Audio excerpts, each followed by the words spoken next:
su ga wancan ya wuce su ce masa banza matsiyaci ijira ya ga fico ɗinsu. Tun fil azal dama shi fin ne cikakke ma aka yi shi, kuma sai mai fin ɗin Yasin Awwal ya ga ya dace a ce ya kawo shi a matsayin series. Tuntuni dai ya fara ɗaukan shirin. Mu dawo baya kaɗan mu baku labarin saboda watakila wasu sun manta ya fin ɗin ike, saboda muna son mu kwaɗaita muku wannan albishir ɗin ne da zai zo muku nan ba da jimawa ba. Wani fin ne da aka yi shi akan wasu samari guda biyu, Sadiq Sani Sadiq da kuma Momo, da suka tashi suka kammala karatunsu na digiri tare da wani abokinsu Baballa Hayatu.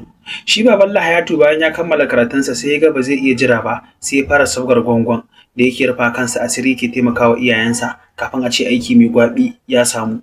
Su kuma da Sadiq Sani Sadiq da Momo abokai ne wanda suke ganin sun fi karfin fa su zo su yi karamin aiki bayan su digiri holders ne, wato sun yi karatunsu na digiri kuma a ce suna wani ɗan karamin aiki da bai ta haka ya karya ba.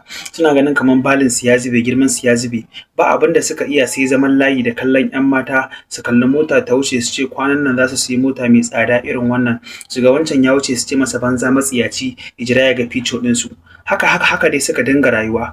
Akwai mahaifin Sadiq Sani Sadiq wato Rukadawa, ice masa yana sana'ar dabbobi, izo ibi shi su je suna yi ina samun ɗan na kashewarsa, ya fi a ce ina wannan zaman banzan kafin a ce aiki ya samu. Amma Sadiq Sani Sadiq ce shi fa babu wani aiki da zai je yi wallahi, shi yana nan akwai mafarkinsa da yake so i cika.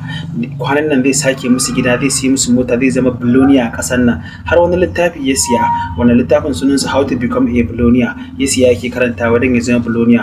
Mahaifin nasa Rukada ya ce kai mahaukacin banza mahaukacin wofi ne, ka kasa yin hankali har yanzu, ka tsaya da digirin taka, in ya so sai ka mutu idan baka samu aiki ba. Ni ba da kiwon dabbobin nawa har na samu na kawo matakin da na ciyar da kai na baka ilimin ba, amma shi fa Sadiq Sani Sadiq ce babu wannan magana, shi fa ba zai yi ba. Akwai shi ma a yaya a wajen Momo, da shi Momo a hannun yayansa yake, wato Shehu Hassan Kano, shi ma malamin makaranta ne. Izo ya ce Momo kai ma tunda dai Allah sa aikin nan bai samu ba, ka kawo takardunka in je in nema ma aikin koyarwa a makarantar da nake tunda ni malami ne.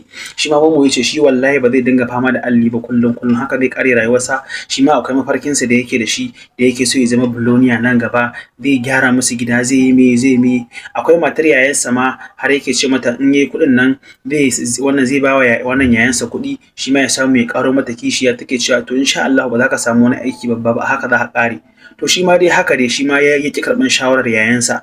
Haka suka ƙaru suna rayuwarsu, su je can kullum rigarsa a koɗe, sai fama da karatu, sai fama da takardu, an ci boko iya boko amma an rasa aikin yi. To na tabbatar da yanzu kun tuna kowane shiri ne wannan, to ruwan dare kenan fin ɗin digiri holders, da har wani suke cewa wallahi ya je male da suka tsare wani za su masa rahin mutunci. To yanzu wannan fin ɗin ne zai zo muku a matsayin series daga kamfanin Yasin Awwal.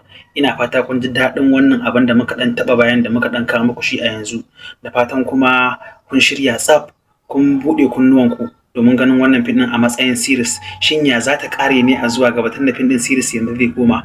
Za su samu aikin ne su cimma muradansu, su taimaki iyayensu, su taimaki shi wannan yayan nasa shi ma Momo kenan, ko a'a ba za su samu ba, a haka rayuwarsu za ta takaice ta gajarce, kullum suna kan buri da ganin motoci da manyan gidaje da mafarkin cewa wataran su ma za su zama wani abu, ko haka za su ƙare. Kuma shi wannan fim ɗin direct ma darasi ne ga rayuwar waɗanda suka yi karatu na digiri, da suke tsammanin cewa in dai sun yi digiri ba za su nemi wani aiki ba, sai dai su tsaya a haka har sai lokacin da wata dama ta shifto tukunna suka samu wannan babban aikin, tukunna za su juya rayuwarsu. Kuma suna kan irin wannan rayuwar ba su ankare ba sai shekaru su ja musu.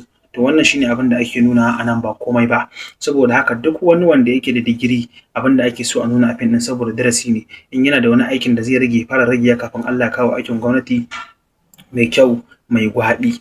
To wa'annan jarumai da suke cikin shirin fim ɗin sun haɗa da Rukadawa, Jamila na Gudu, Shehu Hassan Kano, a mahaifiyar shi Sadiq Sani Sadiq a fim ɗin na ɗan manta sunanta da Allah, sai Sadiq Sani Sadiq ɗin, sai Baballa Hayatu, sai kuma Momo, su ne tauraron cikin shirin. Kuma shirin zai zo muku ne a cikin wannan shekarar, duk da ma ba su ba da standard kwanan watan ran da za su fara sakin fim din ba, amma tantance ne ga hotuka za ku na gani suna wucewa wanda ake yin shooting, kuma an ma kammala ɗauka. Shirin zai zo da kamfanin Yasin Awwal, wanda dama shine ibada umarnin wancan shirin, kuma yanzu ma shi zai bada umarnin sa, kuma fim ɗinsa ne dama.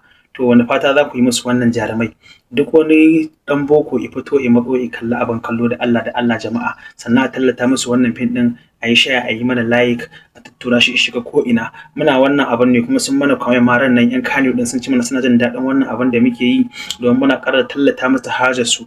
Ni kuma a matsayina na shugaban masu kallon fina-finai series ni ma na ji daɗi da wannan yabon da suka mana. Saboda haka da Allah masoya kuma ku dinga yi musu share akan fina-finan da kuka gani wanda za su fito domin suna jin daɗin haka su kansu yan Kano din.